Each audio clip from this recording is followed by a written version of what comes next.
Just admit this is bad for you. The only person I need is my running mate, Mike Pence.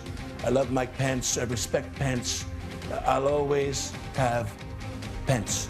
Well, actually, today he said he can't condone your remarks, and then he canceled his campaign events. Mike Pence is a loser. I hate his guts. I call him Puny Pence. That was Saturday Night Live last night. A joke, of course, but there are some very real defections going on. There are now 16 Republican U.S. senators who say they cannot support Donald Trump or that he should reconsider even running. The panel is back with me.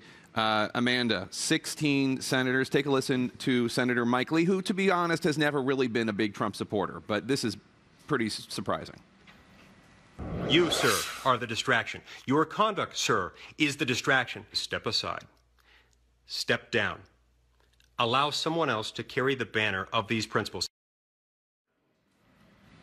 Trump says, Amanda, that he will never quit. Is there anyone in this inner circle that could even broach a subject like that with him, do you think? I don't think so, because he likes to surround himself with the yes men. I mean, look at the people who are defending him today. Rudy Giuliani is the only one. Do you think he's actually saying you should consider dropping out? I do want to talk about Mike Lee. You remember him from the floor at the convention, free the delegates, vote your conscience. He was fighting that fight, and it was an amazing thing. And there's been a lot of talk this election about beating back the rigged system, the rich and the powerful. The convention was rigged for Donald Trump by the party. Those people need to be held accountable. And those people aren't showing up on set today. They won't defend what they did and how it was wrong, and they should be held accountable for it. They can turn it around. There is a system that they could vacate the nominee. It's complex, but they need to have those meetings. The fact that people think they can run and hide and cower in the sand from this question is reprehensible. Well, the RNC rules are one thing, but then there's the state-by-state ballots and getting on the ballots, and the fact is that that is almost impossible, if not impossible, and people are already voting. The people on the ballot are indicative of the party's preference. They could hold a meeting and change their preference. You cannot change the ballot, per se. It's essentially shorthand, a bait and switch, but they would have to do it. It would be very controversial, but they should be talking about it if they recognize that Donald Trump is talking about sexual assault and criminal activity. Can I say something? What you just described is a full employment program for every election lawyer in the country. There would be a blizzard of lawsuits. Every single person who voted for Trump, wanting Trump, who then had their vote switched against their will to Pence, everybody who got... So you're basically saying because your party nominated this person, the entire country has to be plunged into chaos. I think you should not be allowed to have a late-term abortion of your candidate.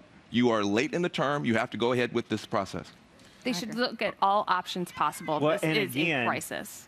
I know the establishment's against him, another media is against him, but the folks like this that are out there, they are fed up. And if you did that, it would destroy the Republican Party. There are too many people that came out in primaries. There are too many people that engaged in the process that would feel like they were stripped of their voice.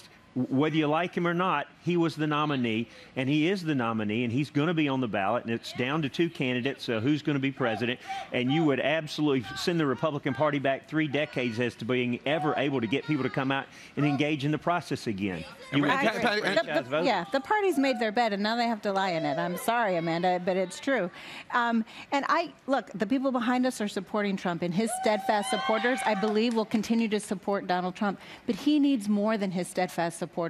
He needs black people. He needs Hispanics. He needs women. And right now, there is no chance he can get these people. I think this election's lost for him. So, Amanda, let me ask you, do you think that these 16 Republican senators, except for the ones who were already against Donald Trump, like Mike Lee and a few others, do you think that they are now opposed to him because they are so horrified by these remarks, or do you think they think, oh my God, this is going to be a landslide for Clinton, and we need to try to mitigate the disaster so that we don't lose the House and Senate? A little bit of both, because they are political animals. But the thing that this video brought to light, you are forced, if you haven't asked yourself, constituents are going to ask you, was Donald Trump talking about sexual assault? Is that a crime?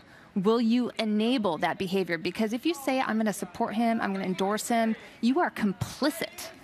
in what he's talking about. Look, I just want to take a bigger step back. This is a big moment, and we're focused on it, but I want to take a bigger step back here. How did we get here? Right. How did you get a Republican Party willing to nominate someone like this? Let's not forget that you have a failure on the part of the Republican leadership on the one hand, but we can argue about what that was. I would argue as a Democrat, President Obama put forward completely moderate proposals. He put forward proposals. Obamacare was Romney Care. Cap and trade was the Heritage Foundation.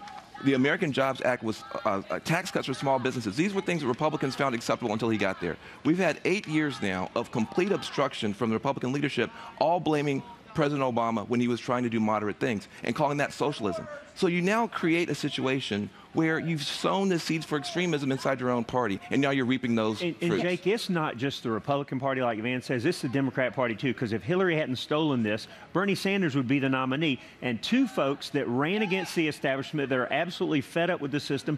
People want drastic change because of what the United States Congress, Republicans and Democrats have done for too many years. Andre Bauer, I'm sorry, it's all the time we have. It was a great panel, everyone. Thank you so much.